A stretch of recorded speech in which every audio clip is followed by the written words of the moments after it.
Hello, I'm God is a Geek's Deputy Editor Martin Baker, and today we're going to have a look at the new Alienware 14 laptop.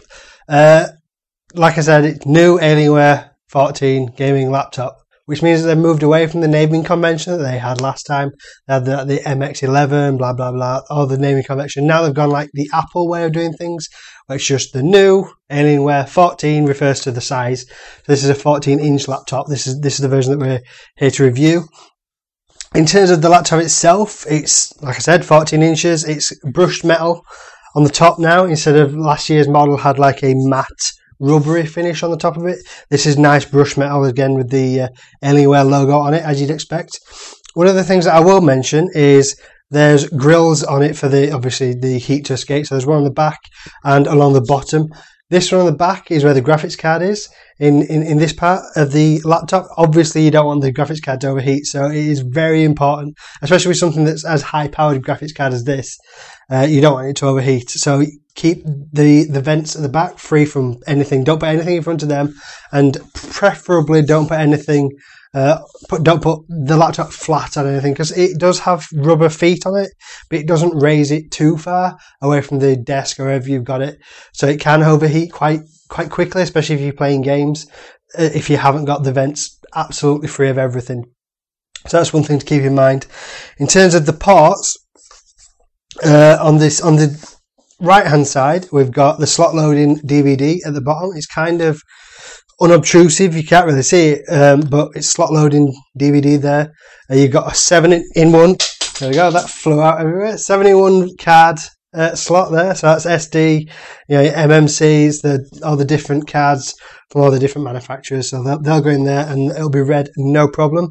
You've got an RJ45 LAN cable there, or LAN slot there for you, if you want to, for some reason, your gaming laptop, if you're at home and you want to wire it directly in, if you're playing multiplayer games and you don't want any dropout through Wi-Fi signal. It has got a decent Wi-Fi card inside here, as well as Wi-Fi software that'll try and alleviate any kind of dropping that you get from Wi-Fi signals. But if you want to totally get rid of that, you can plug it straight into the internet using the RJ45 port.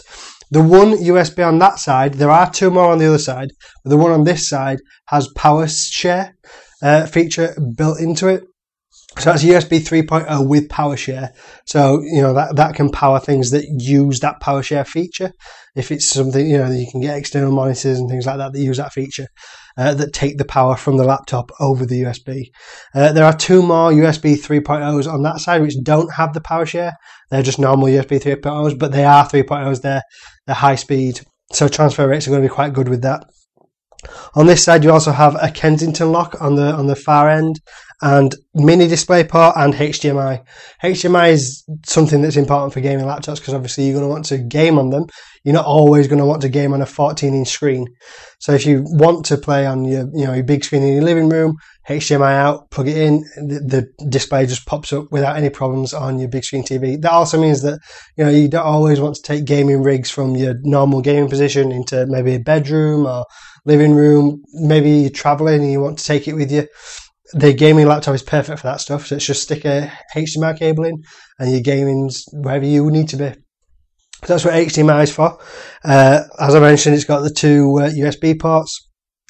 It's got 3 audio sockets. It's got one line out, which is for your headphones, one line in for your microphone if you've got separate microphones. Some headsets have 2 ports as well, one for the microphone, one for the headset, and that's where they'll go in.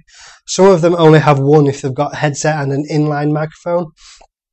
So there's a special port for those headsets with inline microphones as well. But that's everything. It's got speakers on the front, which they don't light up as they do in the previous model. The previous model had everything lighting up. It's kind of obnoxious. This one, it's got everything's black. I will start it up to show you everything. On the inside as well, while I've got it open, is this is the ugliest part of the machine as far as I'm concerned. The keyboard is kind of fine. It's as you'd expect. The touch pad lights up, as I'll show you when I turn it on. I don't really like the bezel around the screen. Kind of looks a bit too thick for me, but that's a personal preference thing. It's got a 2 megapixel camera in the top there, as well as 2 microphones on either side. so it picks up noise quite well. This one has got an SSD inside as well. That's an optional thing. Alienware's a Dell brand now, and you can change and customize your order as and what you want. This one that we're reviewing has got a SSD inside, so it already starts up quite fast, as well as having Windows 8, which starts up even faster. So it could be totally off like this laptop was just then, and in a matter of seconds you've already got the laptop on and it's functional straight away. As you can see, if I close it, it's got lights all around it, but like I said, it's a little bit less intrusive than it has been in recent years. So you got a couple of lights on there. There is the Alienware software already pre-installed to change that, so it doesn't have to be blue. I've just left it as default, so you can have it whatever colour you want. But that's the new Alienware 14 gaming laptop.